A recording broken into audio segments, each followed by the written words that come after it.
To find those things once they're in your house, Wright says oftentimes the burglar's #1 stop, master bedroom, bedside tables.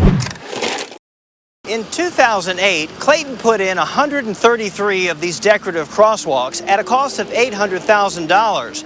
While this might look like brick, it's actually a veneer that's not holding up like brick. Sharon Kern and her husband opened the door to their storm shelter, and along with a couple of neighbors, they rushed down when they heard that the twister was heading their way. They were cramped inside this bunker until the storm passed, and then later they realized that these 6-inch walls may have saved their lives.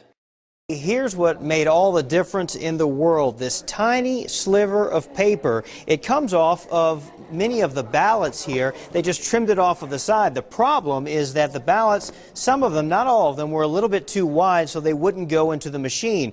This cutting the side off was a quick fix, and it worked pretty well. Did you know that this is a reunion right here between you and I? Really? When did we meet first to make the first union? Oh, well, since you asked, I happen to have a magnet with a picture of me and Regis. Look at that. Look like a young Johnny Carson.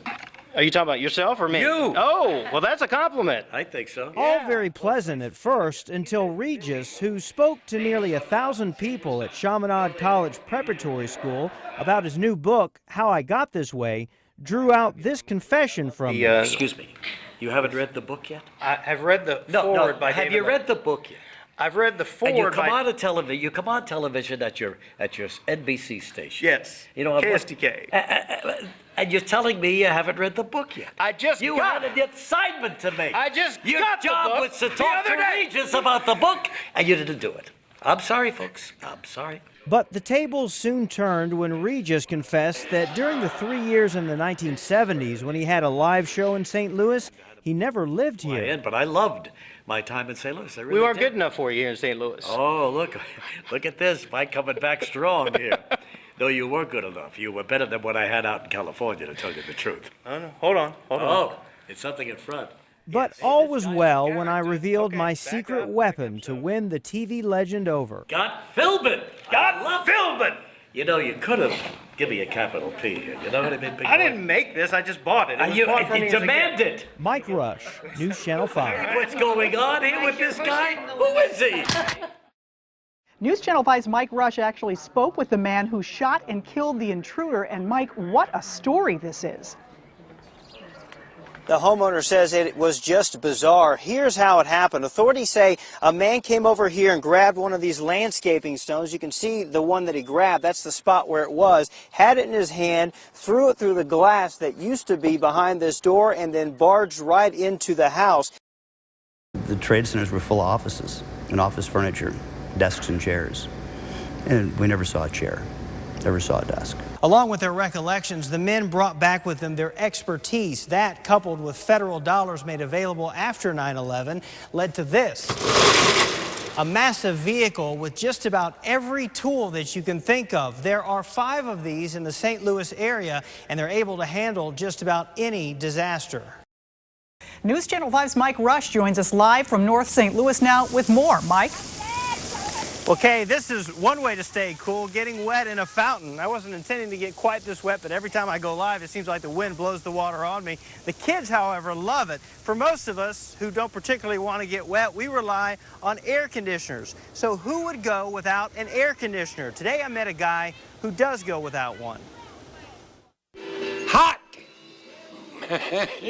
That's the only thing you can say. Hot! It is a simple description for how Bobby James feels. He lives in a house in North City. The #1 thing he says he teaches church staff, awareness, like who's walking through the door. One trick he used on me, a simple handshake to figure out if somebody's armed. Now, I don't think I've met you before. What's your name?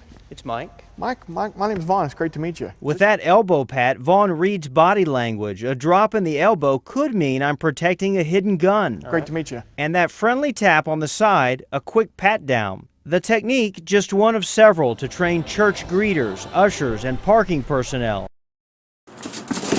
They are the places where most stolen copper So what I come up to? $2 a pound. goes to market, We buy all of that. scrap yards, $5 million from our citizens going to scrap yards. legitimate businesses, but also where crooks can often easily turn stolen goods into quick cash. Where does that stuff come from? That's probably coming right off of someone's property. Sir, hello.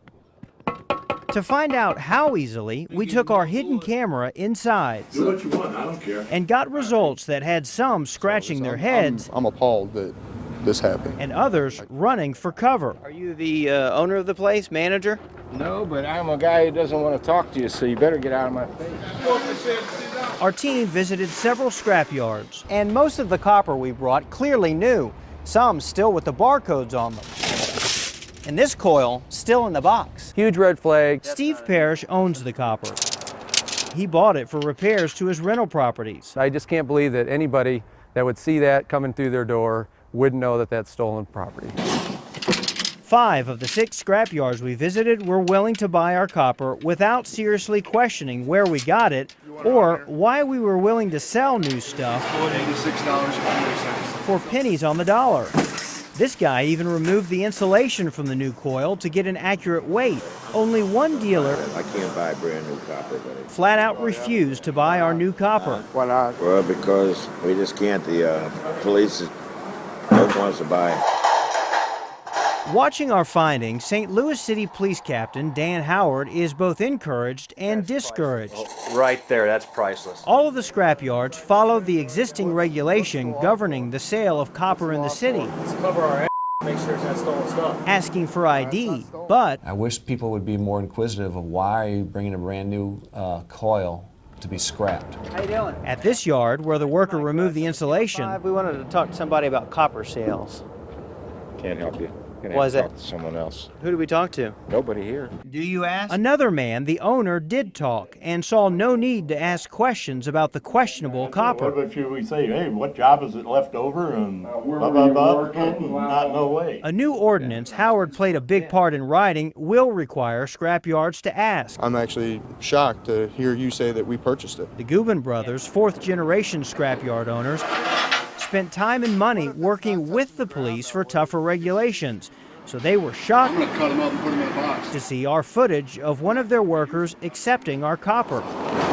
They decided to fire him on the spot. All of our employees know what the policy is.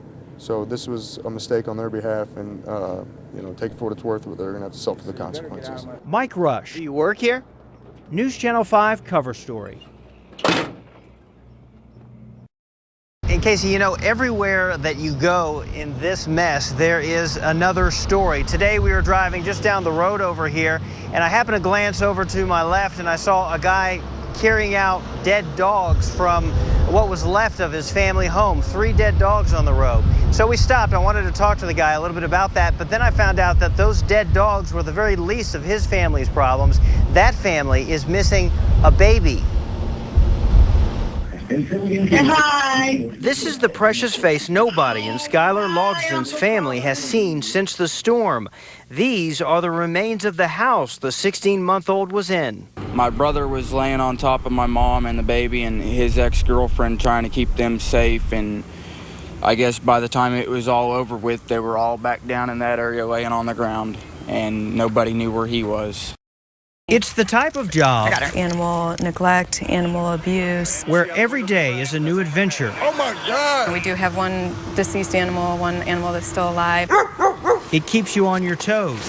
I'm surprised every week at the calls that we get. And sometimes forces you to crawl on the ground, That one's a runt. never knowing where you'll end up. Stop, ma'am! Or what will be waiting when you get there. It's all in a day's work for Animal Cop Ann McLaughlin. And on this day, you're along for the ride. Headed to a possible abandonment call. McLaughlin is chief investigator for the St. Louis Division of the Humane Society of Missouri's Animal Cruelty Task Force. The task force, made up of 10 people, investigates things like animal fighting, puppy mills, neglect, and A person hitting or kicking, physically abusing an animal. Our first call with McLaughlin, though, is more routine, checking on a couple of dogs that might not have proper food, water, or shelter. But before we get there, Okay, change of plans. a demonstration of how fluid this job is. 2 dogs locked in a hot car, and one of them is already deceased. In this blazing hot vehicle on Blair Avenue. Reading anywhere from 109 to 111, up to 113, 120. McLaughlin finds a male pit bull mix dead inside. Cops already rescued the other dog who's hot and bothered. It's McLaughlin's job to take the dogs and document the scene. Oh, it's fine. She and other investigators like her work with police and prosecutors who decide if a case warrants charges.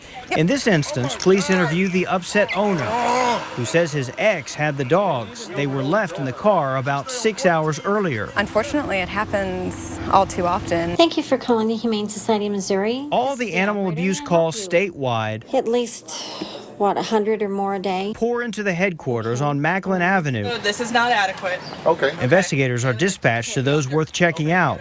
The task force's reach is far and wide. Her body condition score is 5. On the day we were there, 73 dogs it was instrumental in rescuing from a breeder in southwest Missouri came in. And a couple of years ago, the Humane Society's Animal Cruelty Task Force played a major role in what's believed to be the largest dogfighting raid in U.S. history. More than 500 pit bulls were rescued, 26 alleged dogfighters arrested across the country. So she cannot stay out here like this. While not every day is a headline, to McLaughlin, every day is an opportunity to educate. My goal is not to take people's animals away from them. It's to keep animals in safe, adequate homes. Well, you have a good day. I can't wait for the day that we don't need an animal cruelty task force anymore. Mike Rush, News Channel 5 cover story.